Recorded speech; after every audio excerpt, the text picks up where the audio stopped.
At some point, every single one of us business owners are going to look to exit and sell our businesses. That's like a really big deal. And how cool will it be when you are at that point? But what's that look like? How far in advance do we need to be putting these things in order? And what exactly are the things that need to be in order for us to sell our businesses?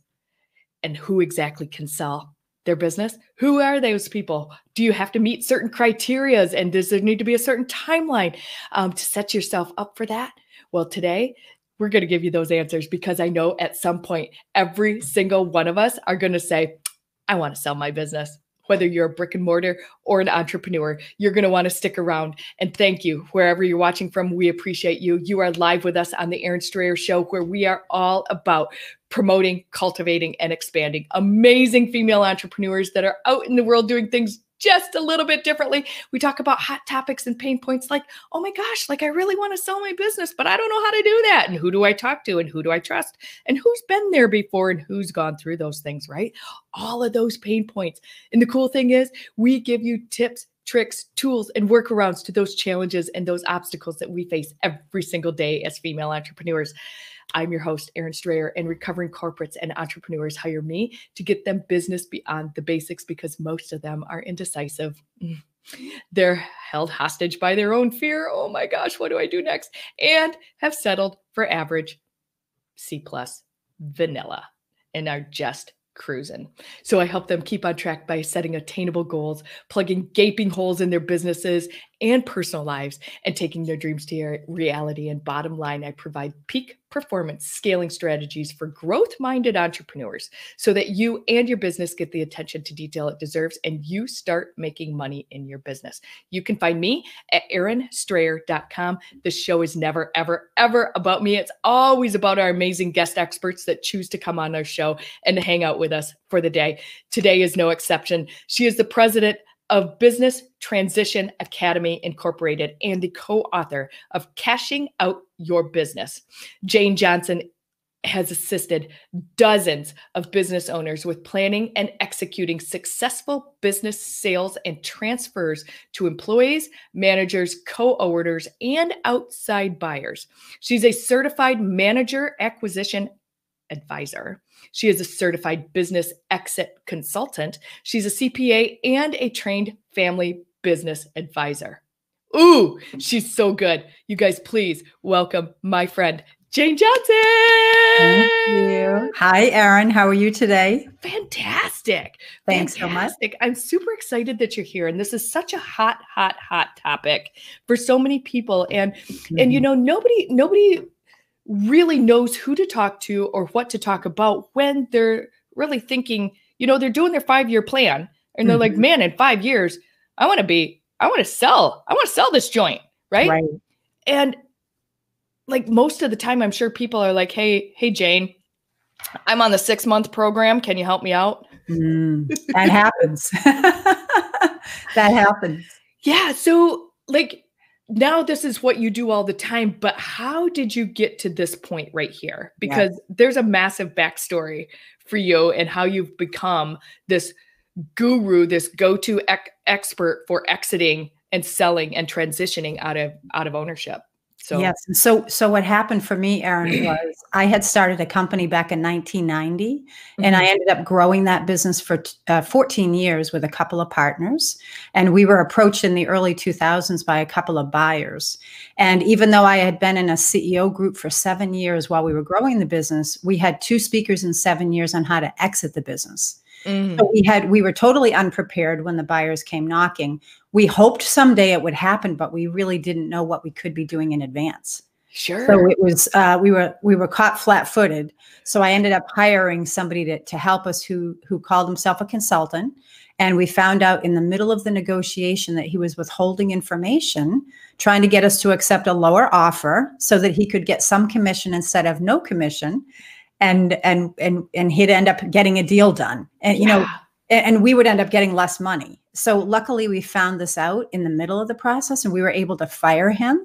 And then I worked with an attorney to get the deal done. And after spending 3.5 years with the buyer, I said, you know, I really want to devote my next the next stage of my career to helping other business owners through this process so that they would have successful exits, more successful than what we had. Even though it worked out okay, we definitely could have done better if we had planned in advance. Yeah. And I think that, in many, many cases, I wish I had some hindsight. Yes, 2020. I wish that I knew now what I knew then comes into play. And, quite honestly, from that transaction, put you in this position that you're in now, where you've helped hundreds and hundreds of people transition their businesses. And like, how far in advance do people have to start thinking about this? Ideally, at least 2 or 3 years, Erin. We've had owners who call us and say, I have a buyer knocking at the door. Can you help us? And the answer is absolutely, but wish you called like 6 months ago or a year ago. Yeah. We've done even more, but we can certainly help. So it's never too late until the ink is dry. But if you do it at least 2 or 3 years in advance, you'll have time to more dramatically impact the outcome. Because as you can imagine, you can't just grow your business overnight. You can't fix your business overnight. You can't groom successors overnight. There's a lot of things that you have to do that take time. Yeah. So 2 or 3 years is comfortable. We tell people 5 years is ideal, but even 2 or 3 years will give you enough time to prepare. Yeah. And, when people are starting to think about this and they're putting their, it's the beginning of 2020, man, by 2025, I want to be sold, whatever that looks like. If, I want to sell a part of my business, at least by 2025. What are the things that they need to start doing? Like, what does that plan look like? Okay. So they got it on their plan. Sure. Which is good. Although I have to caution you and say one thing. One thing that we tell our owners is you can't simply just pick an age or a year at which you want to sell your business, because what are the chances that the economy will be good then, that there'll be buyers out there then, that your business will be doing well then, right? So there's all these things that impact whether or not you can sell your business. So what we tell owners is plan now for the exit, and then you'll be able to pull the trigger when the time is right, knowing what stage your business is at, what's going on in your industry, what's going on in the economy. All those things have a factor. So you can't just pick an age or a year at which you want to retire. But there are some things that every owner can do, Erin. And in the book and on our website, we outline the 6 steps that we think all owners should take in order to plan for a successful exit. So step 1, we call getting yourself prepared. It's all about preparing yourself for the transition. Because as you can imagine, some owners will have a hard time walking away. Some owners would have a hard time working for a new buyer. Yeah. Some may want to stay for 3 or 4 more years and sell to an insider. So you have to figure out what your own goals are and what's your vision for the best transition for you. This second step we call counting beans, and that's all about your personal finances and making sure that you understand how much money you need to net from the transition in order to achieve your goals. And not every owner, knowing that number is very powerful, because if your business is not worth enough, you'll know that, and you'll know that you have to grow the business, right? Yeah. Yeah. And I think too, so no, I'm just stop for you for a second. So metrics come into play very, very strong here. And I think a lot of young businesses don't realize how important it is that those metrics are tracked all the time to see the progress that their business is actually making, or if it's not, where the holes are so they can plug them and continue to scale so that they have a profitable business at the end that is sellable. Yeah. Exactly. So critical. And that kind of leads us right into step 3, which we call building a better box. And that's all about understanding what your business is worth today and how to maximize the value. And you have to look at it from the buyer's perspective. In your industry with your business, what are buyers looking for? Who's buying? What are they buying? So that you can grow your business with the exit in mind. So critical.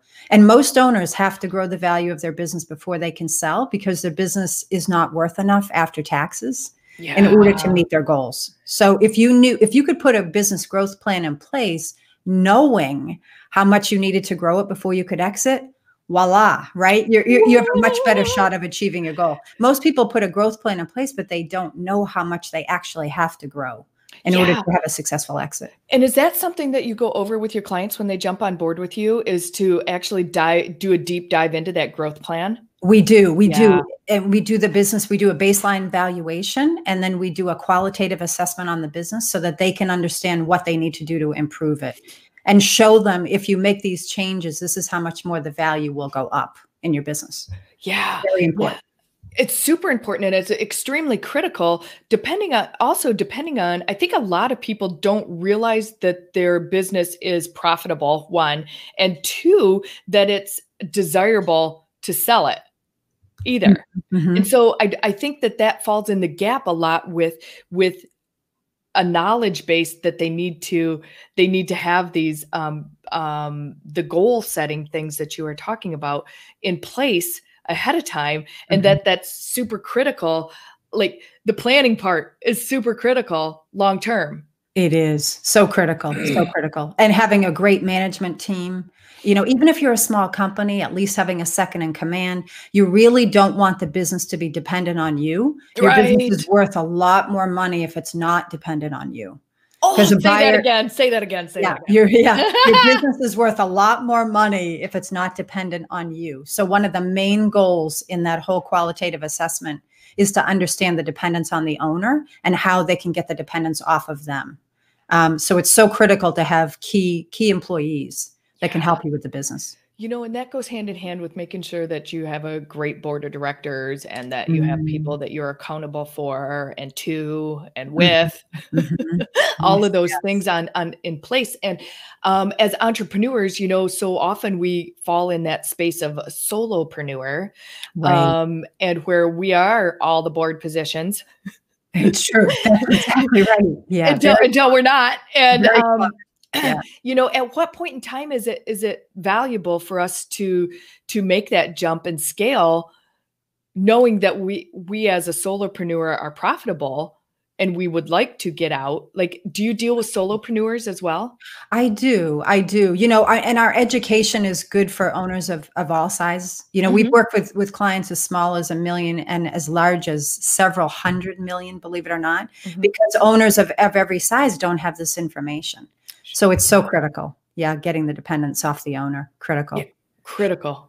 Step 4 that we were talking about, the 6-step process. Step 4 is really all about your exit options. So many owners don't realize that they may have an option to sell their business internally. Of course, you have to have a key employee, a family member, a co-owner, something like that, somebody like that to sell to. But so what we do there is we teach owners all about their internal transfer options as well as their external. And we teach them about the different types of buyers, private equity groups, strategic buyers, financial buyers, and then internally how it might work if you were to sell to a co-owner, family member, or employee, and all the different ways that it can be structured. So that's step 4. We call that follow the yellow brick road. And then in step 5, the art of the deal, we teach owners all about the selling process and how long it can take and what kind of fees you're going to pay and who needs to be on your advisory team. So key. It's so critical because owners are shocked by just how long the process takes. Yeah. So it's not unusual for sales to take 6 to 12 months or longer. And that's once you're entirely ready to go to market. So it's surprising how long an external sale can take. Wow. And I think that this is so beneficial to talk about this. And I know that there are a lot of people that are in my audience that are at that high 6 into this, well into the 7-figure mark, that they're like, man, just walking away doesn't serve it. I've grown and developed this service, this product, this thing, this coaching company, whatever, to this mark, and it's to just walk away and let it die. Sad.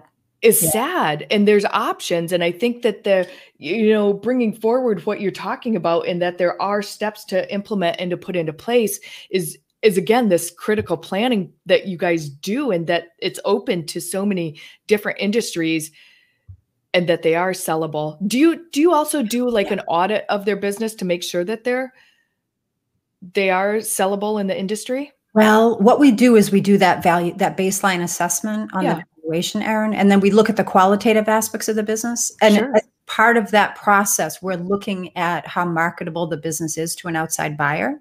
So we're having those conversations with the owner.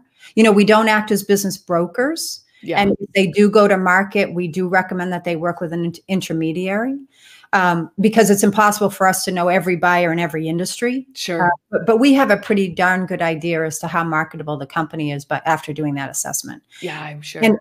as you mentioned, one of the statistics that I think your viewers will find surprising, and this just came out in a very recent report that I'd be happy to share with everybody, but 70% of owners are turned down by business brokers when they go to list their businesses. 70%.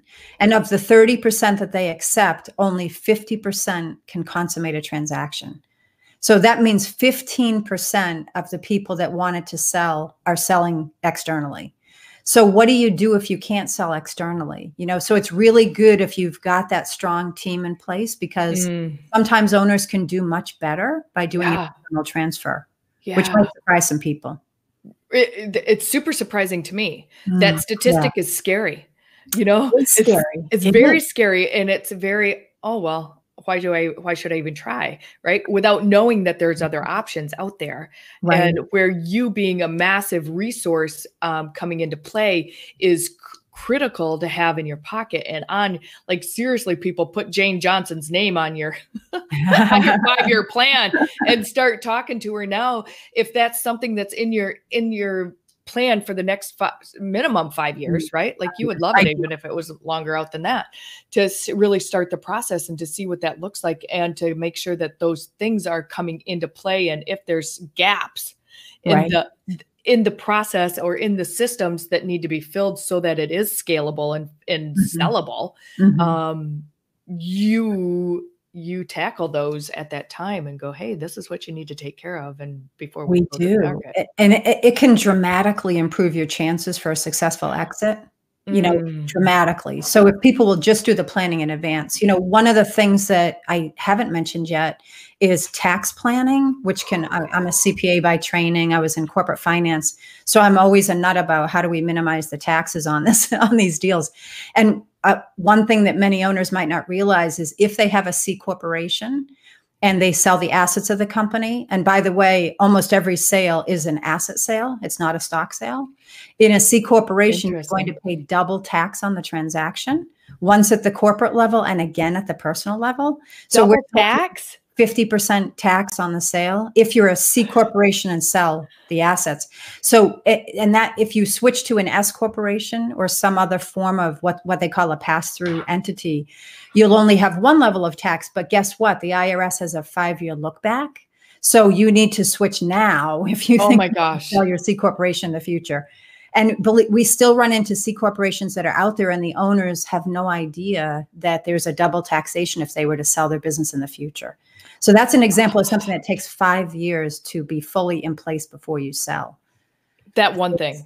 That Switching one that thing, one thing. yeah, One thing. it's critical, and it will save you literally hundreds of thousands of dollars potentially on the sale, or more on the sale of the business, Oh my gosh. Oh my gosh. That, depending on the size of the company. like, I can't even, that nugget right there is huge, huge, huge for anybody that's anywhere close to being ready to sell their business. Mhm, Anybody, mhm. whatever it is to make sure that you are an S Or minimum, right, or or another, yes, or some another. form of entity that's not going to get that double taxation. So Mhm. that's critical, and that's just an example of one of the things that owners don't typically know. I didn't know How that would when you I know sold my that? business. How would a normal person know that? You you'd have to have spoken to a CPA and said, "I wanna sell my business," and then That 10 minutes, specializes you're in lucky, business sale. Yeah. they Yeah. would say, "Oh, by the way, there's double taxation," because there are some benefits to having a C corporation. So, by the way, I'm not giving tax advice here Yeah. to everyone, but and they do need to check with their own CPA to make sure that it makes sense for them to switch. Yeah. Because there are some advantages, but if you look at that long-term advantage and the kind of money that you could lose, if you stay a C corp, it may make sense for them to switch now, Oh my for gosh. sure. Oh my gosh. Seriously. Yeah, you guys, I can't even stress that enough. Yeah, it makes because a big because difference. the normal person wouldn't even begin to fathom or think about that. No. If that's nowhere in your wheelhouse, nowhere in your thought process, nowhere in your training, I got zero CPA training whatsoever, tax, Right. nothing, right? I Right. trust somebody else to take care of it and advise me. Right. I Right. do. Here's all my things. Tell me where to sign.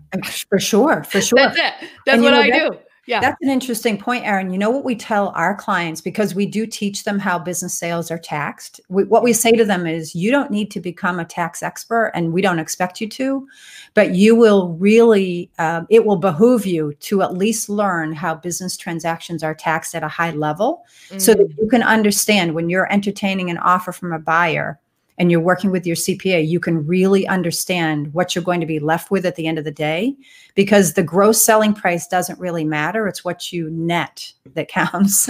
So it's so critical for you to for you as an owner to at least have a basic understanding of how these things work, so that during the negotiation, you can raise it as an issue if you know you're going to be, in trouble tax-wise. Yeah. And of course, work with your CPA. Make sure you have a good CPA to work with for your transaction. Right. One that has your best interest in mind too. For sure. For sure. FYI. Right. Right. Don't pick the wrong guy like we did. Don't pick the wrong guy. And if you do, make sure you let him go before you get too far in. That's right. And by the way, I am still a proponent of CEO groups. They're wonderful. It's just that ours never really talked about the exit. And they, I don't know how many of them do nowadays. I don't hear about it much. So it's critical. This first time, like talking to you is the first time I've even said that. It's crazy. And I talked to hundreds of people, literally hundreds of people that I talked to. And this is the first time this topic has come up, and why I was so excited to have you on and sharing this with our entrepreneurs, our solopreneurs, our business owners, our brick and mortar people that watch this show. And it's so critical to have this information. And it's almost like it's classified. Like, you know what I mean? Like it's in that envelope that's got the stamp on it that says confidential, right? Like it's that highly confidential information that nobody has. And it's like, why is it such a secret? Why are people not taught this? Oh, it doesn't make any sense. It didn't make any sense to me. I was astounded that we didn't have more education on this. Yeah. And I thought, wow, that's it. I'm going to devote my practice to educating other owners and get the word out. I felt like the town crier, I'm going to tell everyone about business. But, seriously, Erin, unless you're a venture-backed company or you've taken in private equity money, and in which case your exit will be planned by the investors. Sure. That is a tiny percentage of the business owners out there. The rest of us have to figure out how we're going to sell our business, and we'll probably have one business that we can sell in our lifetime, maybe only one. Right. So you have one shot at doing it well, right? You don't want to have a poor exit and then have to continue working or working harder than you thought you'd have to for the rest of your life. Yeah. And I know that you mentioned a little bit ago, and we went through a couple of the tips that you drop on your, as far as resources, but I want to talk about your academy for a little bit. I want to jump into that and talk about your Business Transition Academy, and it's scrolling across the bottom of the screen if you're watching us live, and if you're catching a replay, or if you're on our podcast, we'll make sure it's in the show notes, the link to jump into Jane Johnson's Academy. But let's chat about that for a second. Sure. So the whole notion of the Academy, Erin, it's not possible for us to work one-on-one with every client. There are just so many people that need this help, and we get overwhelmed. So it had been our mission for a number of years, and I'm so excited that we finally have taken all of our content and we've now put it online. So owners of businesses of every size can join the Academy and just learn. They can just be, we have 3 levels of membership. We have free, we have pro, and we have expert. And if they want to just do it themselves and come in and consume the content, they can be a free or a pro member. If they want some help with it in a mastermind group of business owners, we can also help mentor them through the process at the expert level. But the idea is just to get that education out there so that every owner can figure this out and make sure that they're planning well in advance for their exit. Yeah, that's so critical. And I think that there's there's so much power in numbers too. Like when they're in a group like that of other business owners that are looking for advice to sell their businesses, and just the collaboration and the back and forth that happens inside of those education groups, I think is fabulous. beyond, you can't put a monetary amount on that. It's true. It's true.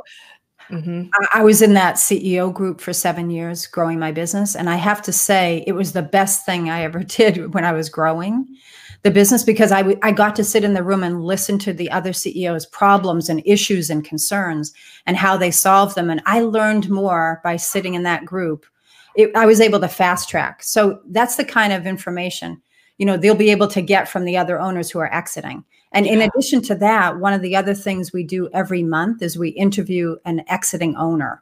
So we interview clients who are either in the middle of their exit or who have finished their exits to hear what they did right, what they did wrong, what the lessons learned were, so that they can avoid making mistakes. So you're like, that's man, don't ever do this. I did exactly. this. And it was a don't do epic what I fail. did. It was an epic fail. That's right. Here's what not to do. It's almost as important to know what not to do as it is what you should do. I agree with that statement so much. It's it really is imperative, I think, to know also that you're not alone in your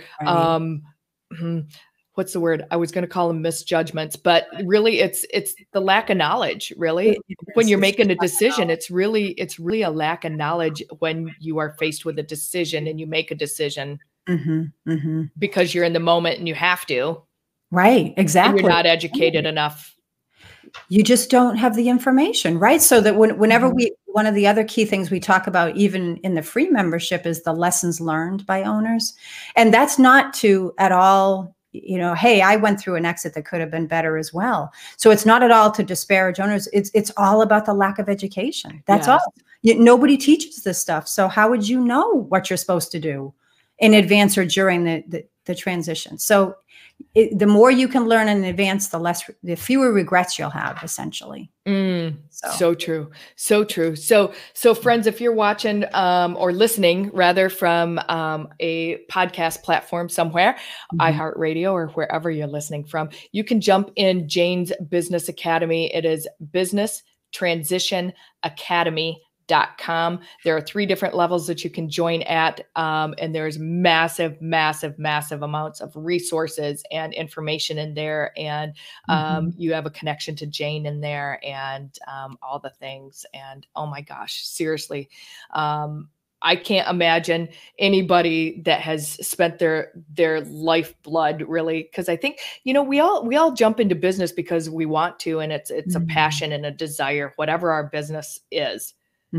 It's a passion, and I think it's super sad to think that you just let it go without selling it and having somebody else take your passion and take it to the next level.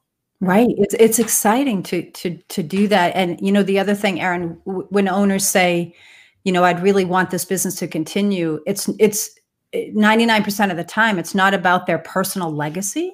It's about preserving the jobs. Their employees have worked so hard for them. They don't want them to lose their jobs. All those families are depending on them in many cases, sometimes hundreds of employees. Yeah. I mean, it's a big responsibility you've got.